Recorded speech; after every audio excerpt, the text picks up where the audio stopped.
There comes a moment in every chosen soul's life when the pain becomes so unbearable, the confusion so dense, and the isolation so profound that you start to wonder if you were cursed rather than chosen. That's the paradox of the path we walk. From the outside, it looks like suffering. From the inside, it feels like destruction. But beyond that, beyond the wreckage, the breakdowns, the betrayal is a transformation so deep, so exact, so divinely orchestrated, that only time and awakening can reveal its brilliance. You don't see it at first. You can't. The pain is too loud. But if you endure it, if you don't run away, if you allow it to do what it came to do, you will one day look back and say, that broke me open and that was the gift. Because here's the truth. The chosen ones are not chosen because they are special. They are chosen because they are prepared. Prepared by lifetimes of experience, unseen initiations and soul contracts that were signed long before this body was born. And one of the great initiations, the ones not spoken about in books or spiritual retreats, is pain. Not random pain, but precise pain. Tailored to your soul's evolution. Calibrated to awaken parts of you that would have otherwise stayed dormant in the comfort of the ordinary.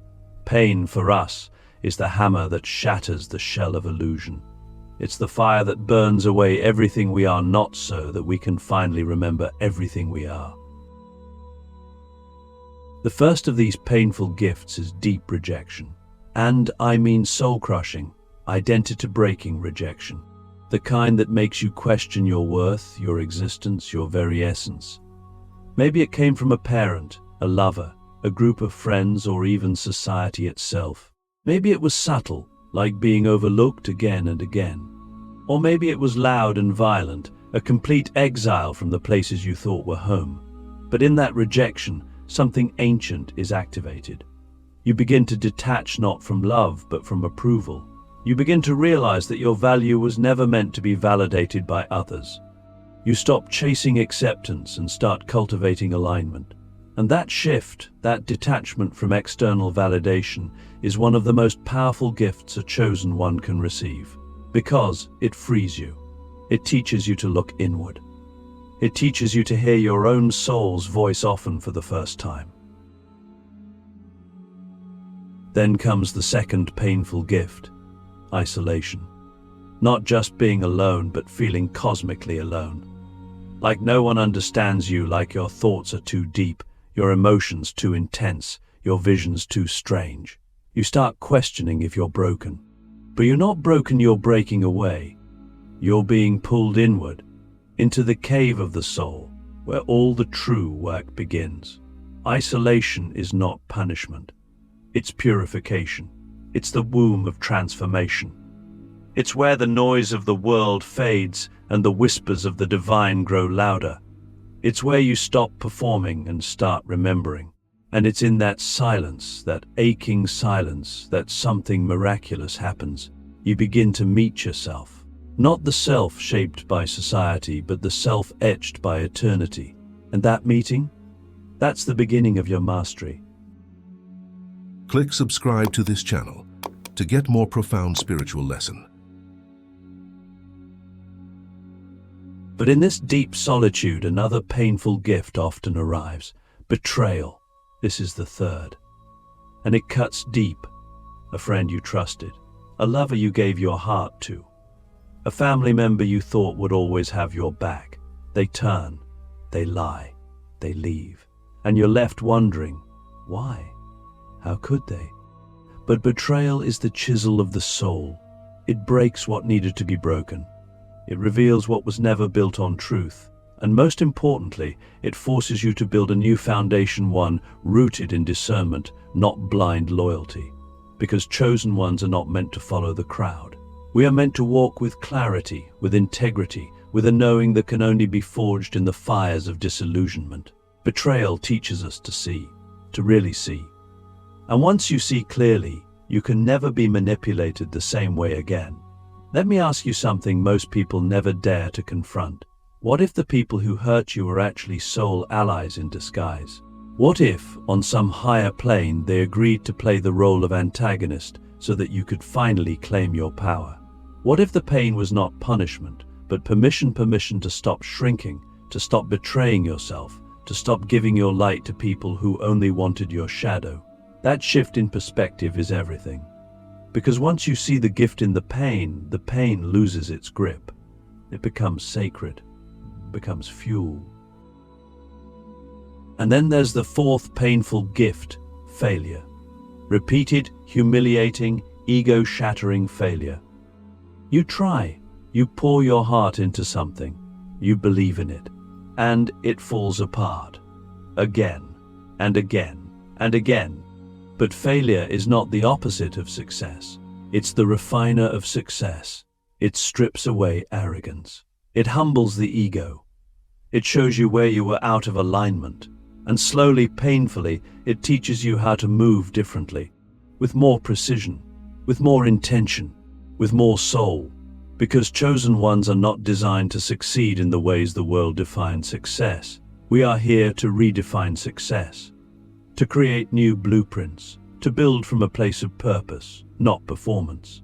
And failure, repeated failure, is what teaches us how to do that. So if you've been rejected, isolated, betrayed, or broken by failure, I want you to know something sacred. You are not being punished. You are being prepared. These experiences are not obstacles on your path. They are the path. They are the initiations that strip away all fakery, all illusion, all attachment to the surface. They are the divine sculptors, carving out space within you for something much, much greater. But we're not done yet. There are still 3 more painful gifts, and the next ones go even deeper into territory most shy away from. But that's where we're going next, because if you are truly chosen, truly ready to awaken, then you know one thing. Comfort never changed anyone. Only the fire does. There comes a moment when pain stops being just pain. It stops being a punishment, a problem, or some cruel twist of fate. It starts to morph. It starts to open. And suddenly you're not just hurting, you're entering. Entering a space that's deeper than anything you've ever known. A portal. Not a metaphorical one, but an actual energetic gateway that shifts your entire reality. This is when you stop fighting your suffering and begin to receive it. Not because you enjoy it, but because you begin to glimpse its intelligence. You start to feel that your pain is not just something happening to you, but something happening for you.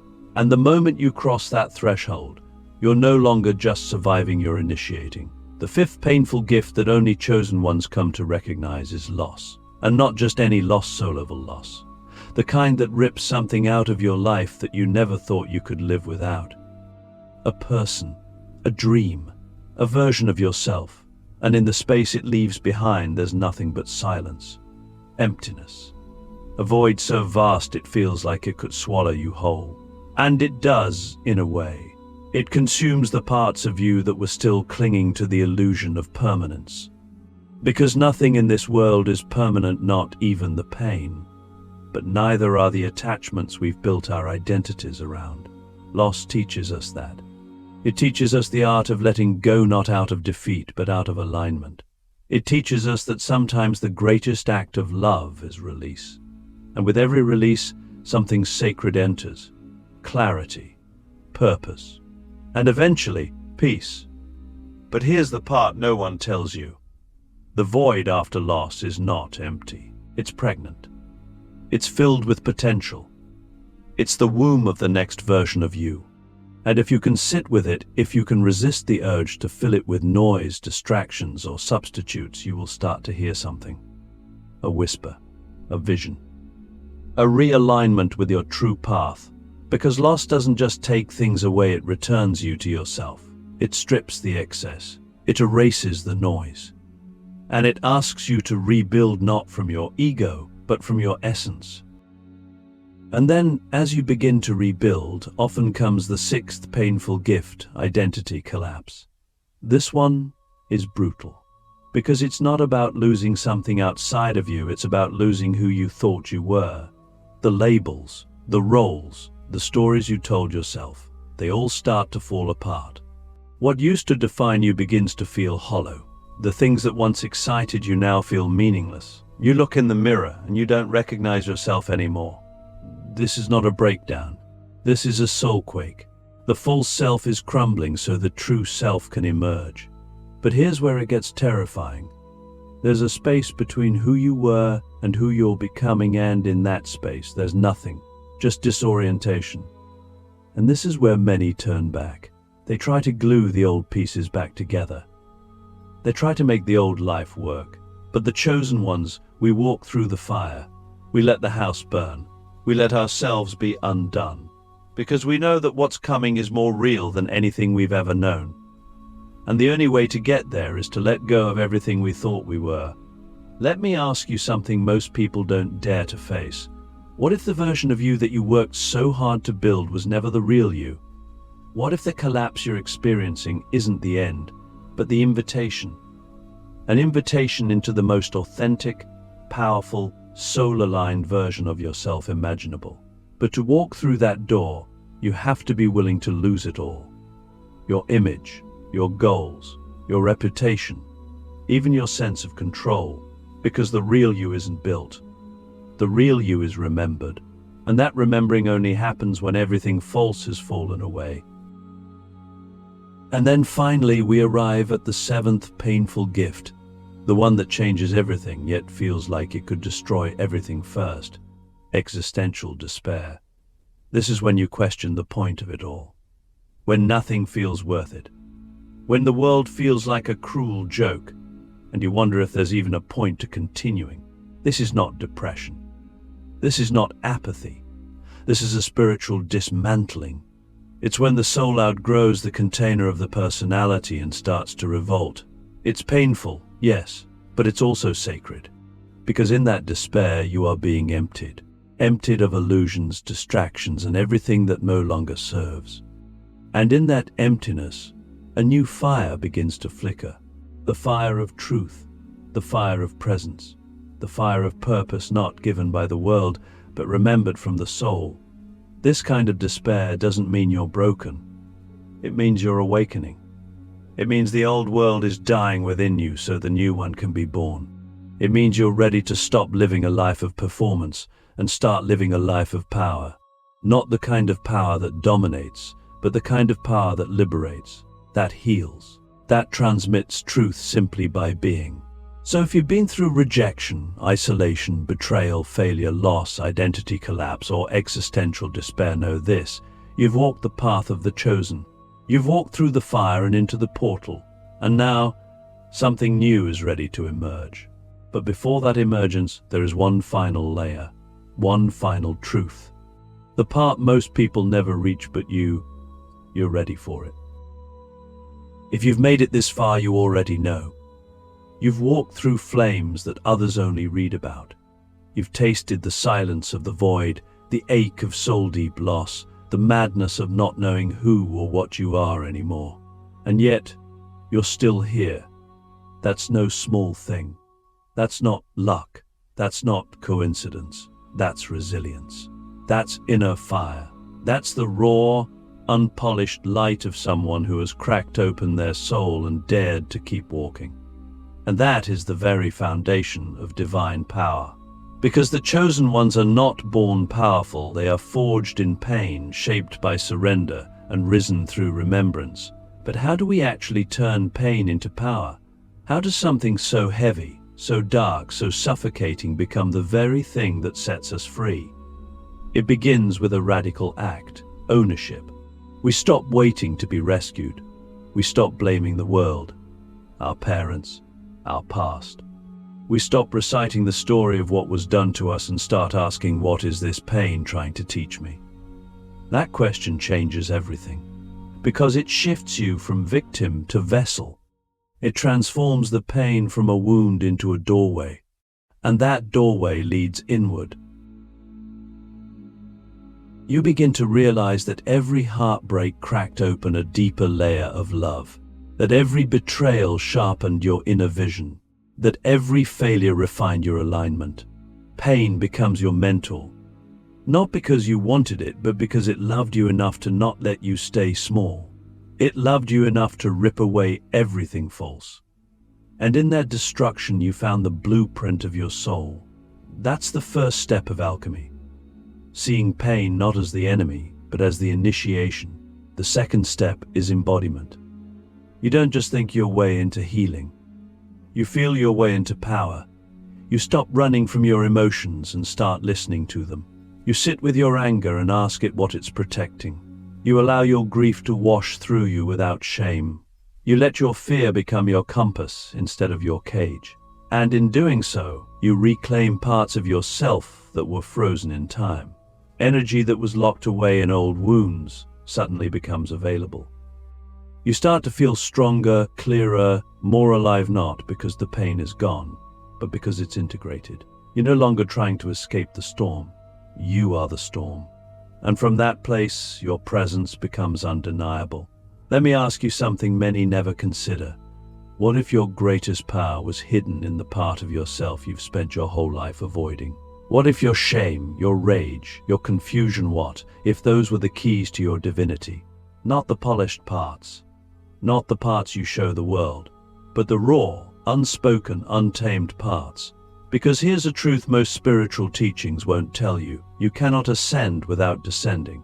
You cannot rise into light without first descending into your own shadow.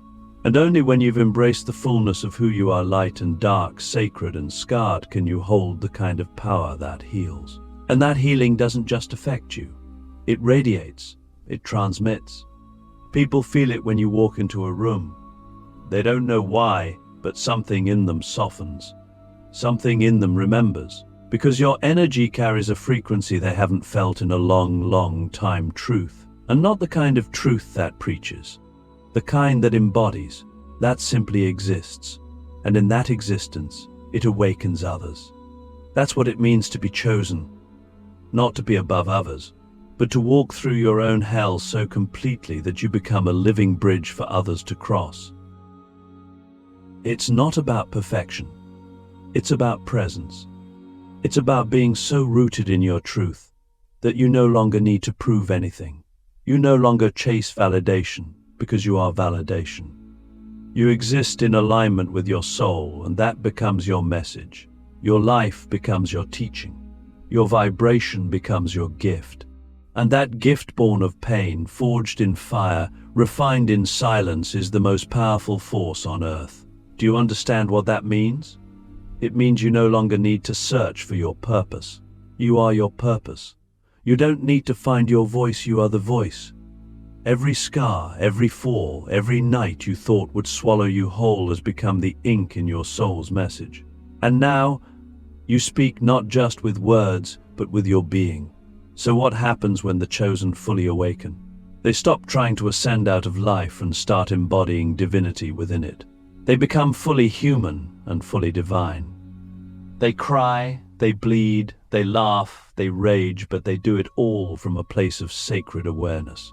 They walk among the world not as gurus or saviors, but as mirrors, reminding others of what they've forgotten, reminding others that pain does not mean punishment, it means preparation. And this is your moment, the moment to stop hiding, the moment to stop waiting, the moment to remember. You didn't survive all that for nothing. You didn't lose everything just to return to the same small life. You were broken open so something ancient could rise. So something eternal could speak through you. And now, it's time. There's something profoundly different about walking through life after you've been initiated by pain and reborn through truth. You no longer chase the same things. You don't crave attention the way you once did. You don't need to be seen to feel real. That old hunger to be understood fades. And in its place rises something rare, quiet power. Not the loud, performative kind, but the type of presence that doesn't announce itself, yet shifts the entire room the moment you enter. That's what happens when a chosen one fully steps into the world, not to escape it, but to light it up from within. But here's the final lesson, perhaps the most important one. Being chosen isn't a destination. It's a devotion, a daily choice, a commitment to remembering who you are, even when the world forgets. Especially when the world forgets. Because make no mistake, this world is asleep. It's addicted to noise, to distraction, to illusion. And when you begin to live as someone who has seen through the veil, you will feel the weight of that contrast. You will feel the resistance. the misunderstanding, the loneliness that still lingers on the edge of awakening. And yet, you no longer resist it. You understand it. You see others not as enemies or obstacles, but as souls in various stages of remembering. You stop arguing with reality because you realize how sacred it is even in its brokenness. You begin to serve not from a place of superiority, but from deep empathy. Because you've been there, you've sat in the darkness, you've begged for answers, you've screamed at the sky, and now, because you've made it through, you become a quiet lighthouse for others who are still in the storm. But being a lighthouse takes discipline. You must protect your energy like it's sacred currency, because it is. You cannot pour your light into every cup and expect to remain full. You must learn when to give and when to withdraw, when to speak and when to hold silence, when to offer your fire and when to let others find their own spark. That's not selfishness. That's spiritual maturity. Because if your light burns too hot for too long without care, it will burn out. And the world doesn't need more burnt-out visionaries. It needs sustainable vessels of truth. So how do you sustain your light? You root deeply into ritual, into silence, into nature, into practices that remind you of who you are beyond the noise. You surround yourself with those rare few who get it not because they've read the right books, but because they've lived through the same fires. You keep your inner altar clean. You forgive faster. You speak truth even when it shakes your voice. You let love guide you, but you let discernment protect you.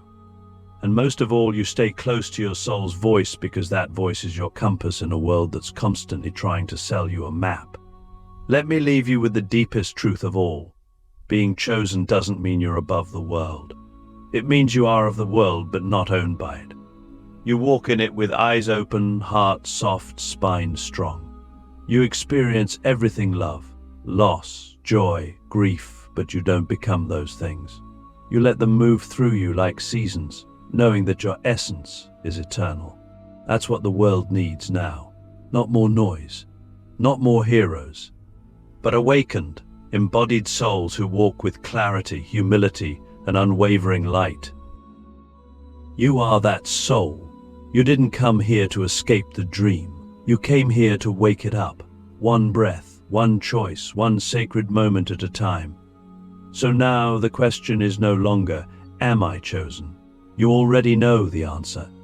The question is, what will I do with the light I've earned through the darkness I survived? Let that question guide you. Let it humble you. Let it ignite you, because the world is ready, and so are you.